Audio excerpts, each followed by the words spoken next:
It's the first day of 2025. We got through 2024, just barely.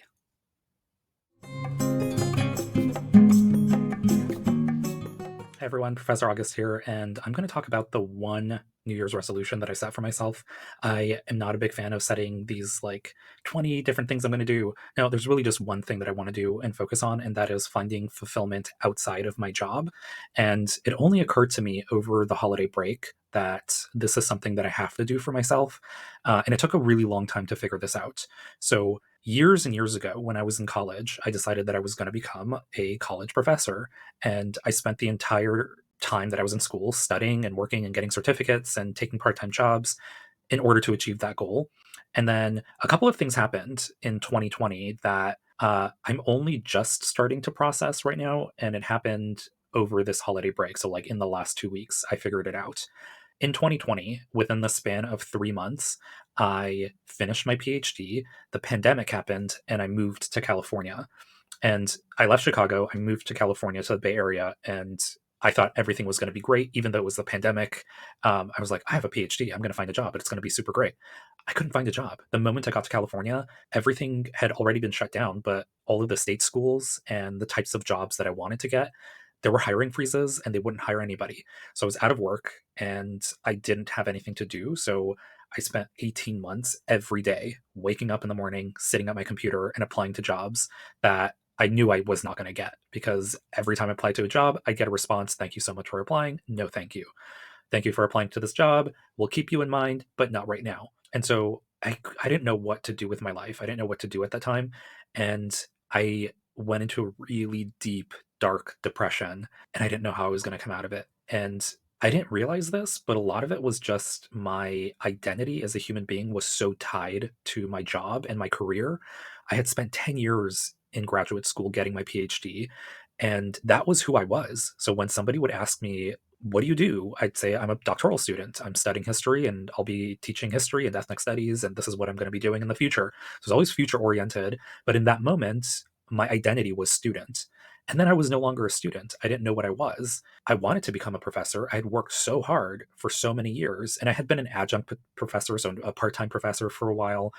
I taught at different institutions in Chicago and Arizona and Indiana and California. And so I had teaching experience. It's just it wasn't really my identity yet. And that was what I was trying to aspire to.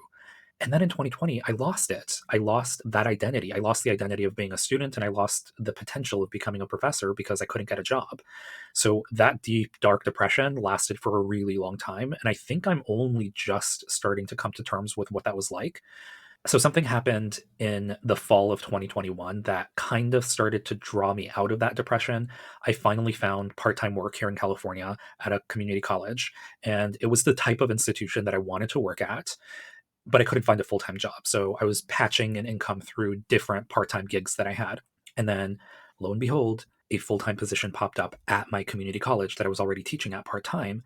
I applied to the job and I got it. And the moment I got it, it was like the best thing that had ever happened to me, because I worked so damn hard to get to that place. I wasn't going to let go of it. And so I threw myself into this job. I did not take any breaks from fall 2021 till fall 2024. I didn't stop. I just worked and worked and worked. I never took any breaks. Winter break was filled with job stuff. So I would sign up to do all these trainings and, I don't know, community outreach. Summers were always filled with summer classes. And that part of it was I'd fulfilled that one ambition, which was to become a professor. And I was also scared of losing the job because it was so hard for me to get a job in the first place. And those of you who are in academia, who want to become a professor, if you're in a PhD program right now, and the older faculty are saying, "Don't worry, it'll all work out." The market sucks. Like, getting a full-time tenure track job is 80-year-old faculty members or 90-year-old faculty members. They're just going to hang on, because what's the use of retiring at this point when life is just too expensive to live? And so when people aren't retiring and new positions aren't being opened up because of budget cuts, jobs just aren't there for us youngins. So when I found this job, I counted my lucky stars. I was so happy. And I promised that I wasn't going to do anything to jeopardize the position. And I kind of went in at 100. I just work, work, work. I never had weekends. I would wake up in the morning. It would take me an hour and a half to 2 hours to get to work. I live really far from where the campus is. And then I get to the campus, teach my classes, go to my office. It was great. It still is great. And then I'd leave campus, drive all the way back home. And this is not a 9 to 5 job. Being a professor means taking your work home with you, grading, course prepping, responding to emails, setting up Zoom sessions with students who need extra help, and then just doing it day after day after day. So I did that for 3 years. In fall of 2024, so just a few weeks ago, it finally happened. I was going to have time off for the holidays. And I was like, okay, great. Like this is going to be the first like real vacation time I've had in years, and I don't have anything set up. I don't have any, outreach programs or like major school projects that I have to worry about. I'm just going to have 10 days, 12 days to myself over the holiday break. Great. And the moment the holiday break hit, I found myself feeling exactly like I did 3, 4, 5 years ago during the pandemic when I didn't have a job and I couldn't figure it out. I was waking up in the morning super depressed. I couldn't figure out what to do with my day. Watch Netflix, sure. Make Lego, like build something with Legos, sure. Read a book, sure. Like those are all normal things that I would normally do just to unwind, but that's not like recharging me.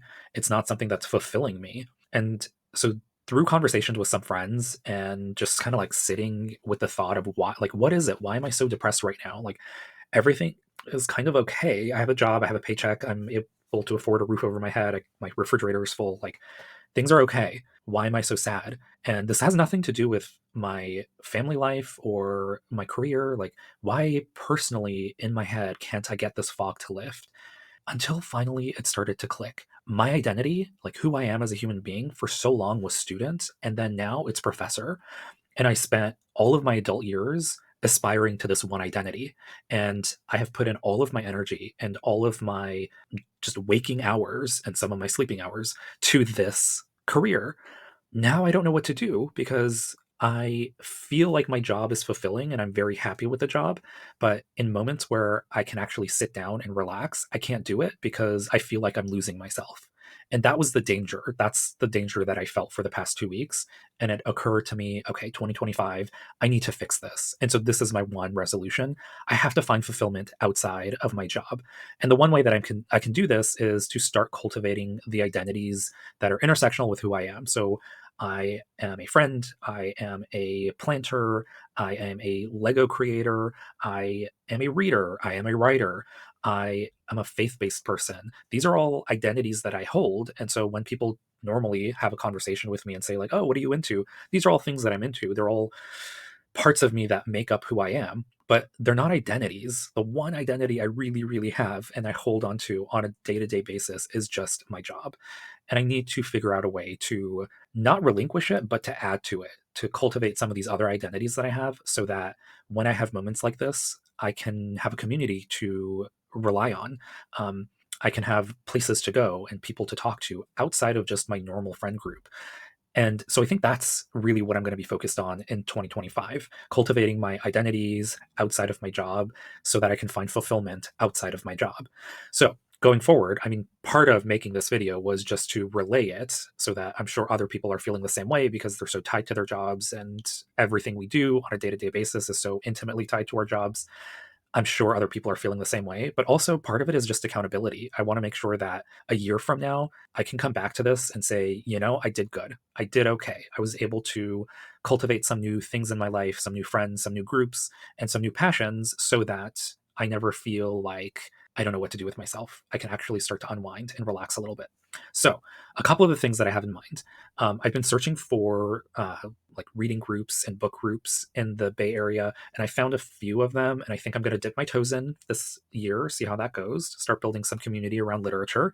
I'm really into building Legos, and I know there's a huge like adult Lego group in San Francisco, so I'll be definitely joining that and participating with them. And in the Bay Area, I live in the East Bay, so on the other side of San Francisco. Um, there are a bunch of queer organizations, LGBTQ organizations. So I think I'm going to start involving myself a little bit more with them just to give back to the community and make sure that other people who need resources, especially people who can rely on my expertise, can do so. Um, so these are a couple of the things that I want to start establishing so that the identities that I have are things like community activist or a Lego builder or uh, literature person, just outside of my normal realm of teaching ethnic studies and history. I love those things, but I am very type A. So a lot of times when I like something and I want to do it as a hobby, I will turn it into a like pseudo career option. So like I'll tie it to my job.